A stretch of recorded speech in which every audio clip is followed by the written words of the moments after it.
کوئی پہچان نہیں ہے. نام سے آپ اندازہ کریں یہ مسلمان ہیں یا یہ ہندو ہے, کوئی فرق نہیں ہوتا. ایسے نام دونوں جگہ پر ملنے لگے. اللہ حفاظت کرے میرے بھائیوں, ہمیں تو نام ایسے رکھنے چاہیے کہ نام سے پتہ چل جائے کہ یہ مسلمان ہے. اس کا معنی اچھا ہونا چاہیے, معنی اس کا اچھا ہونا چاہیے.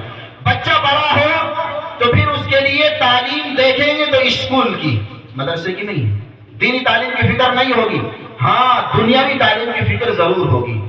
ہم کہتے ہیں ہونی چاہیے, ہم تو انکار نہیں کرتے دنیاوی تعلیم نہ دیں, آپ دیں, مگر دین مقدم ہے میرے بھائیوں. دین سکھائیے, اسے مسلمان تو بنائیے. اگر آپ اسے مسلمان بنائے اور پھر دنیاوی تعلیم دلائے کوئی حرج نہیں ہے. وہ مسلمان تو رہے, اس کو پتا ہو کہ میں مسلمان ہوں.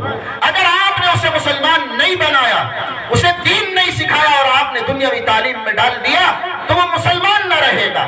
نام کا مسلمان تو رہے گا مگر حقیقت میں مسلمان نہ ہوگا. اس کا ذہن, اس کی ادا, اس کی گفتار, اس کی رفتار, اس کا کردار, اس کا رہن سہن اور اس کی میجورٹی سب کچھ غیروں کے ساتھ ہوگی. سارا تر اس کا غیروں جیسا ہوگا. وہ ہمارے ڈھنگ کو اور اسلامیات کو بالکل پسند نہیں کرے گا. تو مسلمان کا ایک رہا, یہی رہا نا کہ صرف مسلمان اس کی ایک پہچان ہے اور کچھ باقی نہیں. اس لیے میرے بھائیوں, ہمیں اپنی زندگیوں پر غور کرنا چاہیے. ہم بڑے بڑے خرچے کر کے شادیاں کرتے ہیں مگر رزلٹ الٹا آتا ہے, الٹا رزلٹ آتا ہے. علاقے کی بھی آپ کے سامنے رپورٹ ہوگی. چند سال پہلے بہت بڑی شادی آپ کے یہیں علاقے میں ہوئی تھی, نام لینا مناسب نہیں. بڑا خرچ کیا گیا تھا اور چند ہی دنوں کے بعد بیٹی گھر پہ آ گئی تھی, سب کو معلوم ہے. یہ سب خرافات کیوں ہوتے ہیں؟ اس سے آگے کا ایک واقعہ میں سناؤں آپ کو. ایک شادی آپ کے کانپور علاقے کی لکھی ہے ہمارے بزرگوں نے. کانپور میں بڑی شادی ہوئی. ایسی شادی کے بیرون سے بارات آئی ہوائی جہاز کے ذریعے اور شادی میں جتنا ہو سکتا تھا خرچ کیا گیا. اکلوتی بیٹی تھی, بہت بڑا مالدار تھا, اس لیے ہر باراتی کو کار دی گئی. یہ کتاب میں لکھا ہوا, میں اپنی طرف سے نہیں کہہ رہا ہوں. ہر باراتی کو کار دی گئی. چنانچہ بیٹی رخصت ہو گئی, بہت گازے بازے کے ساتھ کروڑوں کی شادی ہوئی, بلکہ اربوں کی کہو تو شاید شک نہ ہو. چند دنوں کے بعد داماد کا فون آتا ہے خسر کے پاس کہ آپ کی بیٹی اور ہم آ رہے ہیں ایئرپورٹ لکھنؤ پہ. چنانچہ باپ جو ہے خوشی خوشی ایئرپورٹ پہنچا کہ میرا داماد اور بیٹی آ رہے ہیں. لیکن ایئرپورٹ سے صرف بیٹی باہر نکل رہی تھی, داماد نہیں تھا. باپ نے پوچھا کہ وہ کیوں نہیں آئے؟ طلاق نامہ تھما دیا, یہ ہے, مجھے واپس کر دیا ہے. وجہ یہ ہے کہ بارات کی خاطر تواضع اچھی نہیں کی گئی, اس لیے طلاق ہو گئی. ہو گیا خرچہ. اتنی رقم خرچ کرنے کے بعد بیٹی پھر بے عزت ہو کر گھر پر آ رہی ہے, کیا فائدہ ہے اس کا؟ یہ کیوں ہوا؟ غور نہیں کیا, ہم غور نہیں کرتے. اس لیے ہوا کہ ہم نے دنیا کو ترجیح دی ہے. ہم نے منہ مانگی رقم پیش کی ہے داماد کے سامنے, داماد کے باپ کے سودے کو ہم نے قبول کیا ہے, مگر دین کو نہیں دیکھا, اللہ کو اور اللہ کے نبی علیہ السلام کی شریعت کو نہیں دیکھا, اللہ کے نبی کی تعلیمات کو نہیں دیکھا. اس لیے یہ خرافات پیدا ہو رہے ہیں میرے بھائیوں. اللہ کے نبی علیہ السلام نے ہمیں سادہ طریقے پر شادیاں کرنے کا حکم دیا ہے, سادہ طریقے پر شادیاں کر کے ہمیں دکھایا ہے. ہمیں حضرت فاطمہ رضی اللہ عنہا کی شادی کو دیکھنا چاہیے, حضرت ام کلثوم کی شادی کو دیکھنا چاہیے, حضرت زینب کی شادی کو دیکھنا چاہیے, حضرت عائشہ رضی اللہ عنہا کی شادی کو دیکھنا چاہیے. ہمیں اللہ کے پیغمبر علیہ السلام کی تمام شادیوں پر غور کرنا چاہیے, صحابیات کی شادیوں پر غور کرنا چاہیے, اپنے اکابر اور ان کے گھروں کے ماحول پر غور کرنا چاہیے جو ہمارے لیے نمونہ ہیں, جو ہمارے لیے مشعل راہ ہیں. ہمیں ان کو سامنے رکھنا چاہیے, نہ کہ ہم دنیا کو دیکھیں, دنیا کے خرافات کو دیکھیں, دنیا کے رسوم و رواج کو دیکھیں. اگر ہم اس طرح دوسری طرف دیکھتے رہیں گے تو ہمارے اندر بگاڑ, خرافات پیدا ہوتے رہیں گے, مصائب میں ہم الجھتے چلے جائیں گے, پریشانیاں ہمارا دامن نہیں چھوڑیں گی اور پریشانیوں میں ہم دب کر رہ جائیں گے, تا آ کے پھر خود خوشی کے حالات پیش آئیں گے، بچیوں کی عزتیں داغدار ہوں گی، اور بچیوں کو لوگ تماشا بنائیں گے، کھلونا بنائیں گے، اور بنایا جا رہا ہے۔ 10 گھرانوں پر جاتے ہیں، 20 گھرانوں پر جاتے ہیں، بچیوں کو دیکھتے ہیں، گھروں کو دیکھتے ہیں، سونا پٹتا نہیں ہے، رشتے منقطع ہو جاتے ہیں۔ یہ تماشا کیوں؟ اس لیے کہ منہ مانگا جہیز نہیں مل پا رہا ہے، منہ مانگی رقم نہیں مل پا رہی ہے۔ اگر جہیز منہ مانگا مل جائے تو پھر لڑکی میں کچھ نہیں دیکھا جاتا، کالی بھی چلے، لنگڑی بھی چلے، پھر سب چلے۔ بس یہ ہے کہ جہیز صحیح ہونا چاہیے، جو ہم مانگے وہ دے دو، جو گاڑی ہم مانگے وہ دے دو، جو نقد ہم مطالبہ کرے وہ دے دو، تمہاری لڑکی میں ہر طرح کا ہنر پیدا ہو جائے گا۔ ہمارے ایک صاحب ہیں یہاں ہمارے مدرسے میں رہتے ہیں، صوفی یاسین صاحب، ان کی اپنی بچی کا واقعہ وہ سناتے ہیں۔ چھوٹے قد کی بچی تھی، رشتے والے آ گئے، بچی کو دیکھ کے رشتہ سمجھ میں نہیں آیا، تو وہ کہنے لگے میں نے اپنے بھائی کو بلایا کمرے میں اور میں نے کہا اس کا قد بڑھا دو۔ تو وہ کیسے بڑھے گا کہ 50,000 اور زیادہ کر دو، تو 50,000 اور بڑھا دیے منگنی میں، تو قد بڑا ہو گیا رشتہ۔ یہ حالات ہے میرے بھائیوں، رشتہ پیسوں پر ہے، مال پر ہے، عورت دوسرے نمبر پر، اور دینداری تو کہیں نہیں ہے۔ مال اگر مل جائے تو بس سب کچھ ہے۔ حالانکہ کہ روایت میں اللہ کے پیغمبر علیہ السلام نے فرمایا عورت سے نکاح 4 چیزوں کی بنیاد پر کیا جاتا ہے۔ ولی مالہا، یا تو عورت کے مال کی وجہ سے کیا جاتا ہے، ولی حسبہا، یا اس کے خاندان کی وجہ سے کیا جاتا ہے، ولی جمالہا، یا اس کے حسن و جمال کی وجہ سے کیا جاتا ہے، اور چوتھی چیز ہے ولی دینہا، یا پھر اس کے دین کی وجہ سے کیا جاتا ہے۔ ان 4 چیزوں میں سب سے بہتر دین ہے۔ دین کی بنیاد پر اگر رشتہ کرو گے تو ساری برکتیں حاصل ہوں گی انشاءاللہ۔ اور اگر اس سے پہلے والی 3 چیزیں تو دیکھی مگر دین نہیں دیکھا تو کبھی پریشانیاں ختم نہیں ہوں گی، برکتیں اور رحمتیں نکاح کی حاصل نہیں ہوں گی۔ اولاد بھی ہو جائے تو اولاد پرسکون نہیں رہنے دے گی، آپ کو زندگی میں سکون نہیں آ سکتا۔ اس لیے دین کی نسبت پر عورت سے شادی کرنا چاہیے، رشتہ دین کی بنیاد پر کرنا چاہیے۔ میرے بھائیوں، رشتہ دین کی بنیاد پر ہوگا تو انشاءاللہ خیر ہی خیر آئے گی۔ ایک چھوٹا سا واقعہ سنا کر بات ختم۔ حضرت ادہم رحمت اللہ علیہ کا واقعہ آپ نے سنا ہوگا۔ یہ ادہم رحمت اللہ علیہ بھی بہت ہی فقیر صفت انسان تھے، درویش صفت انسان تھے۔ انہوں نے سمندر سے ایک سیب اٹھا کر کھا لیا، دریا میں بہتا ہوا۔ پھر خیال آیا کہ یہ تو سیب کسی کے باغ سے ٹوٹ کر آیا ہوگا، بلا اجازت میں نے کھا لیا۔ چنانچہ یہ دریا کے کنارے چلتے ہوئے باغ تک پہنچے۔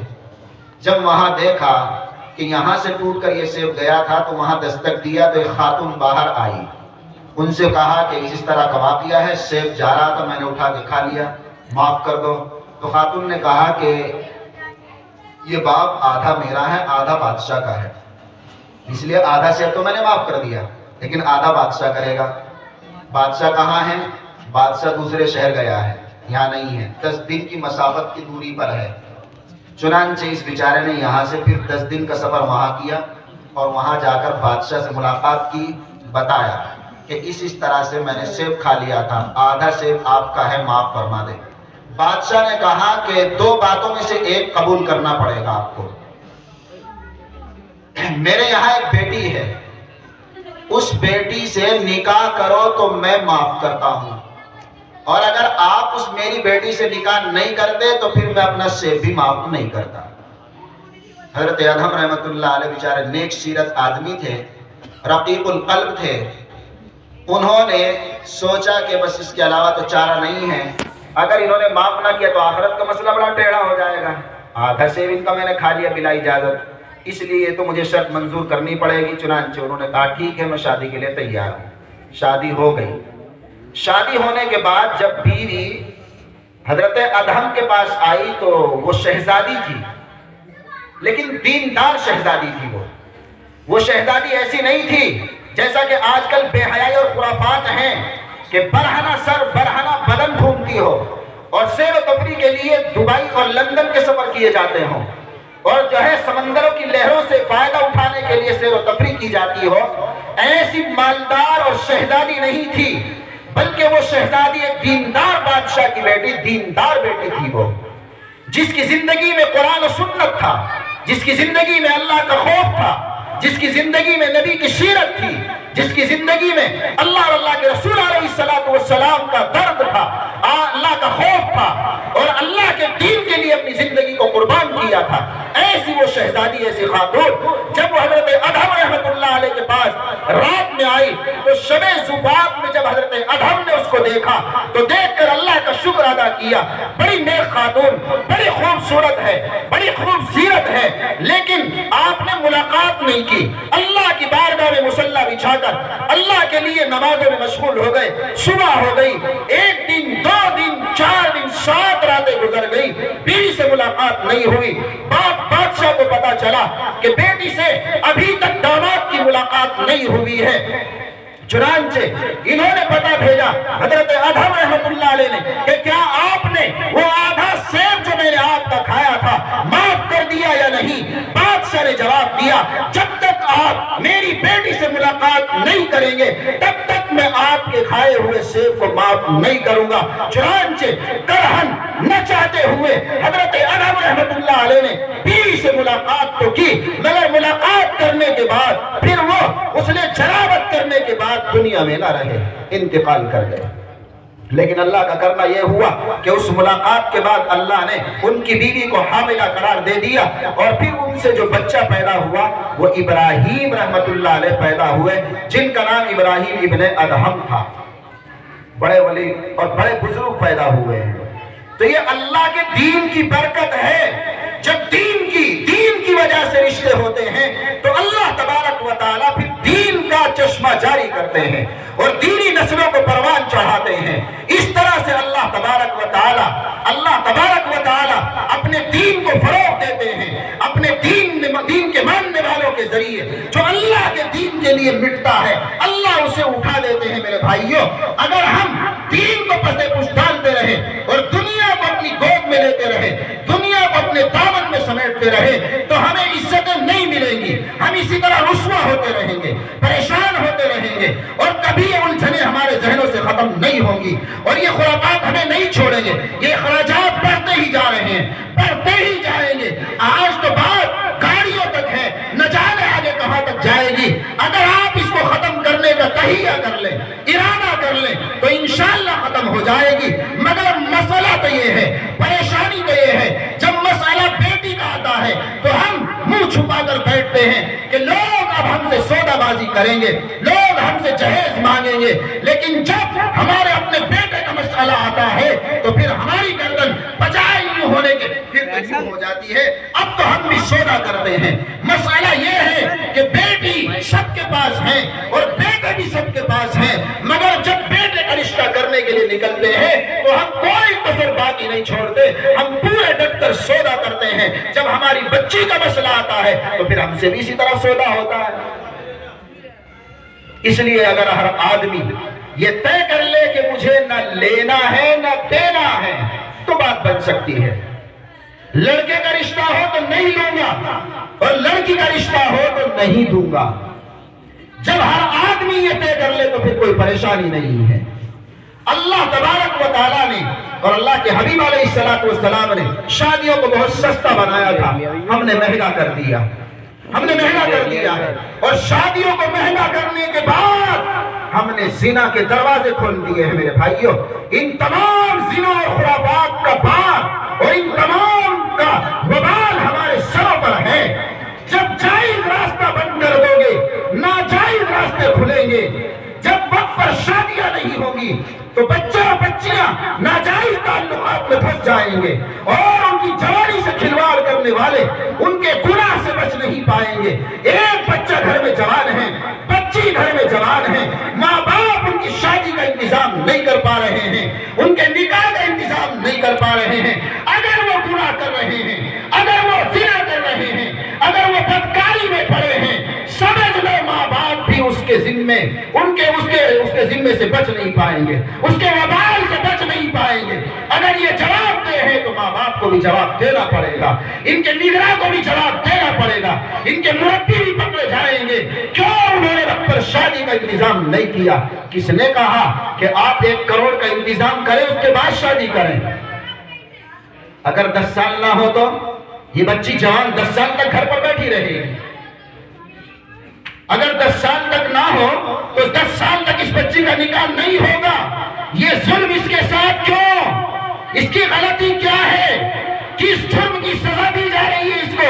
وقت ہوا اس کا نکاح کر دینا چاہیے، اس کی شادی کر دینی چاہیے، چاہے جس طرح سے ہو۔ اللہ کے لیے ان چیزوں کو دلوں پر لو اور سوچو، اسے مہنگا کرو گے تو مہنگا ہوگا، سستا کرو گے تو سستا ہو جائے گا۔ میرے بھائیوں، بات یہی ہے کہ ہم نے ہی اس کو بڑھاوا دیا ہے اور ہم ہی اس کو گھٹائیں گے، کوئی اور نہیں آئے گا۔ جب تک ہم مل بیٹھ کر مشورے نہیں کریں گے، منصوبہ نہیں بنائیں گے، اسکیم نہیں بنائیں گے، اس سلسلے میں نہیں سوچیں گے کہ یہ شادیوں میں بڑھتے ہوئے ناجائز رسومات اور خرافات کس طرح ختم ہوں، تب تک کوئی بات بننے والی نہیں ہے۔ حق تو یہ ہے کہ نہ جانے کس طرح کے خرافات ہم نے گھڑ لیے ہیں۔ شادی کے وقت نوشہ کے ساتھ نہ جانے کیا خرافات، اور نوجوان مرد عورتیں سب اسی میں ملوث ہیں، اور کسی کو بھی نہیں خیال آتا کہ یہ ہو کیا رہا ہے۔ جوتا چرائیں گے، سلامی کروائیں گے، نوشہ کو گھر بلائیں گے، کون بات کرے گا اس سے؟ نوشہ کو جب گھر بلا کے لاتے ہیں کون بات کرتا ہے اس سے؟ مرد، اس کے سالے بات کرتے ہیں، کون بات کرتا ہے بھائی بتاؤ؟ سالی، لونڈیا، سالی، سلج، وہ بات کرے گی، یہ جائز ہے۔ یہ لونڈیے جو ہماری نوجوان بچیاں، یہ سلجے جو نوجوان بہواں، یہ اس کی کیا ہے؟ یہ اس کی محرم ہے یا غیر محرم؟ پوچھو، مفتی صاحب تشریف فرما ہے، پوچھو مسئلہ، پتہ چلے گا آپ کو۔ یہ آپ ان کو جو نوجوان لڑکیوں کے بیچ لا کر بٹھاتے ہو، یہ ساری لڑکیاں اس کے لیے غیر محرم ہیں۔ ان لڑکیوں کا اس کو دیکھنا اور اس نوشہ کا ان لڑکیوں کو دیکھنا حرام ہے، ناجائز ہے، قطعی طور پر ناجائز ہے۔ ان سے بات کرنا تو بہت دور کی بات ہے، ان سے ہنسی مذاق کرنا تو بہت بے حیائی کی بات ہے۔ ان کا دیکھنا تک جائز نہیں ہے۔ ان کے بولنے پر، ان کا بولنا تو دوسرے نمبر کی چیز ہے، اور پھر بولنا ہی نہیں، مذاق، بے حیائی کی مذاق ہوتی ہے میرے بھائیوں، اور ہمارے گھر کے مرد عورت سب اس چیز کو برداشت کرتے ہیں۔ غیرت کہاں گئی ہے؟ شرم کہاں گئی ہے؟ کہاں ہے مسلمانی؟ کہاں ہے ایمان؟ کیا مسلمان کا یہ شیوا ہونا چاہیے؟ میں نے روایت پڑھی تھی، لا یبقى من الاسلام الا اسمہ، یہی تو ہے وہ کہ ہم مسلمان ہیں مگر نام کے مسلمان ہیں۔ کہاں ہے اسلام کی حقیقت؟ کیا اسلام ہمیں اجازت دے رہا ہے کہ ہم اپنی نوجوان بیٹیوں سے ان نوجوان لڑکوں کو لا کر بٹھا دیں اور پھر الگ ہو جائیں؟ یہ جو چاہے باتیں کرے، جو چاہے گالم گلوچ کرے، جو چاہے ہاتھا پائی کرے، جو چاہے بے تحاشا مذاق کرے، بےہودہ مذاق کرے، لایانی باتیں کرے، لغویات برسائے، اور ہمارے دل و دماغ پر کوئی اثر نہ ہو۔ انتہا ہے، بے حیائی کی انتہا ہے۔ اس سے آگے اور کیا ہوگا؟ اس پر تو بہت جلد ہی ہے پابندی لگنی چاہیے۔ اتنا گندا عمل ہے، اتنا گندا عمل ہے کہ اس کو تو ہرگز برداشت نہیں کرنا چاہیے۔ کہاں ہے اس کا ثبوت؟ مسلمان تو ہو گئے مگر مسلمانی نہیں آئی۔ ہزاروں سال ہو گئے، باپ دادا پردادا سے مسلمان چلے آ رہے ہیں مگر رسومات ہندوانہ ہیں، وہ آج تک ختم نہیں ہو رہی۔ نام کے مسلمان ہیں، کام کہاں ہے؟ حقیقت کہاں ہے؟ حقیقت پیدا کیجئے تو فائدہ ہوگا، ورنہ نام سے کچھ ہونے والا نہیں ہے میرے بھائیوں۔ نام سے کچھ ہوا ہے نہ ہو رہا نہ ہوگا، کام سے ہوتا ہے، حقیقت سے ہوتا ہے۔ دل میں حقیقت اتاریے، اسلام اپنے دل میں لائیے، مسلمانی کا اظہار کیجئے اور خرافات سے بچیے، ناجائز طریقوں سے بچیے۔ شادی ہو جائے تو شادی ہونے کے بعد بیوی کے ساتھ اپنے تعلقات مضبوط کیجئے، بیوی سے اپنے تعلقات استوار رکھیے، بیوی کو خوش رکھیے، اور بیوی کو بھی چاہیے کہ وہ شوہر کو خوش رکھے، دونوں آپس میں مل جل کر رہیں، زندگی خوشگوار ہو جائے گی۔ شوہر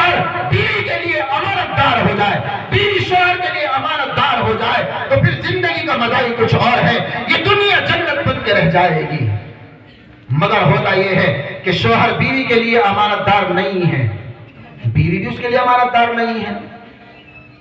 شوہر شادی کے بعد بھی جہاں منہ پڑا مار لیا، ابھی بھی ناجائز تعلقات نہیں ختم کرتا، ابھی بھی اپنی بری عادتوں سے پرہیز نہیں، ابھی بھی برے حالات چھوڑنے کو تیار نہیں، جبکہ اللہ تبارک و تعالی نے قرآن میں مومن کی شان بیان فرمائی ہے۔ قد افلح المؤمنون الذين هم في صلاتهم خاشعون والذين هم عن اللغو معرضون والذين هم لفروجهم حافظون الا على ازواجهم او ما ملكت ايمانهم غير ملومين فمن ابتغى وراء ذلك فاولئك هم العادون۔ اللہ فرما رہے مومن کون ہے؟ مومن کی یہ صفات اللہ نے بیان فرمائی، جن میں سے اللہ نے ایک صفات بیان فرمائی ہے والذین هم لفروجهم حافظون، جو اپنی شرمگاہوں کی حفاظت کرتے ہیں وہ ہے مومن۔ وہ کامیاب لوگ ہیں جنہیں مومن کہا جائے، اپنی شرمگاہوں کی حفاظت کرتے ہیں اور اپنی بیویوں پر اکتفا کرتے ہیں، اپنی بیویوں پر اکتفا کرتے ہیں، بیویوں کے علاوہ وہ پھر کسی کے پاس نہیں جاتے، جو اس کے علاوہ دیگر عورتوں سے ناجائز تعلقات بڑھاتے ہیں فمن ابتغى وراء ذلك، جو اس کے علاوہ بیویوں کو چھوڑ کر ناجائز تعلقات قائم کرتے ہیں فمن ابتغى وراء ذلك فاولئك هم العادون، حد سے تجاوز کر رہے ہیں، یہ ظالم ہیں، یہ اللہ کے دین کی شریعت کی پامالی کر رہے ہیں، اللہ کے نبی کی سیرت کو پامال کر رہے ہیں، صحابہ کی زندگی کو ٹیس پہنچا رہے ہیں، ہماری مسلمانیات کو داغدار کر رہے ہیں، یہ مسلمان کہلانے کے لائق نہیں ہے۔ اس لیے میرے بھائیوں ان تمام چیزوں پر ہمیں غور کرنا چاہیے۔ آخر ان تمام مجلسوں کے انعقاد کا مقصد نمائش نہیں ہے کہ یہ جلسہ ہو رہا ہے بس بات سن لی اور ختم، ان باتوں پر غور کرو، اگر بات صحیح ہو تو دل میں بٹھائیے اور اگر بات غلط ہو تو ابھی بتا دیجئے کہ آپ غلط بات کر رہے ہیں تو میں اپنی بات سے رجوع کروں گا، صحیح کہہ رہا ہوں یا غلط؟ صحیح ہے تو اس کو کیسے دور کیا جائے گا؟ آئندہ آپ کیا سوچ رہے ہیں؟ کیا اسی طرح شادی میں خرافات ہوں گے یا اس میں کمی لانے کی کوشش کرو گے؟ یہ تو ہم بھی کہتے ہیں ایک دم سے تو نہیں ہوگا، لیکن آہستہ آہستہ کرو گے تو ہو جائے گا، ہو جائے گی انشاءاللہ۔ ہاتھ اٹھا کے دعویٰ کریں انشاءاللہ ختم کریں گے انشاءاللہ، اللہ قبول فرمائے، آمین۔ دعا کریں اللہ تبارک و تعالیٰ سے کہ ہم نے جو کچھ بات کہی ہے اللہ تعالیٰ مجھے بھی اور ہم سب کو ان پر عمل کی توفیق نصیب فرمائے۔ اللہ تبارک و تعالیٰ ہمارے اندر پھیلے ہوئے تمام رسومات و بدعات اور خرافات کو اپنے رحم سے اپنے فضل سے دور فرما دے، ختم فرما دے، اور اللہ تعالیٰ اسلامی ماحول قائم فرما دے اور ہمیں سچی مسلمانی نصیب فرما دے، آمین وما علینا الا البلاغ۔ ماشاءاللہ یہ تھے حضرت اکبر جناب مولانا مفتی محمد اسلم صاحب دامت برکاتہم العالیہ۔ طبیعت کی علالت کے باوجود ہمارے درمیان میں حاضر ہوئے، دعا کیجئے کہ اللہ تبارک و تعالی صحت کاملہ عطا فرمائے، آمین۔ اور حضرت والا کا سایہ ہمارے سروں پر تابع قائم و دائم فرمائے۔ ماشاءاللہ حضرت والا جہاں ایک طرف درس و تدریس کی فکر میں راتوں کو جاگنے والے ہیں تو وہیں دوسری طرف چلتا پھرتا کتب خانہ ہے اور مغرقوں پیچیدہ مسائل کو چٹکیوں میں حل کرنے والے ہیں۔ دعا کیجئے اللہ تبارک و تعالی حضرت والا کا سایہ ہمارے سروں پر تابع قائم و دائم رکھیں۔ اللہ تبارک و تعالی نے حضرت والا کو قبول کیا ہے کہ حضرت والا نے نہ جانے کتنے فارغین اور کتنے علماء کرام فراغت حاصل کر چکے ہیں حضرت والا کے زیر تعلیم میں، اور وہ ملک میں اور جگہ جگہ گوشے گوشے میں خدمت انجام دین کے دے رہے ہیں اور دین کے سربراہ ہیں، دین کے سرپرست ہیں، رہبر ہے، رہنمائی فرما رہے ہیں۔ تو انشاءاللہ یہی امید ہے کہ انشاءاللہ حضرت والا ہماری اصلاح بھی فرماتے رہیں گے اور اپنے دشت شفقت بھی ہمارے سروں پر اسی طرح قائم رکھیں گے۔ اب دیکھیں حاضرین، وقت بہت ہو چکا ہے،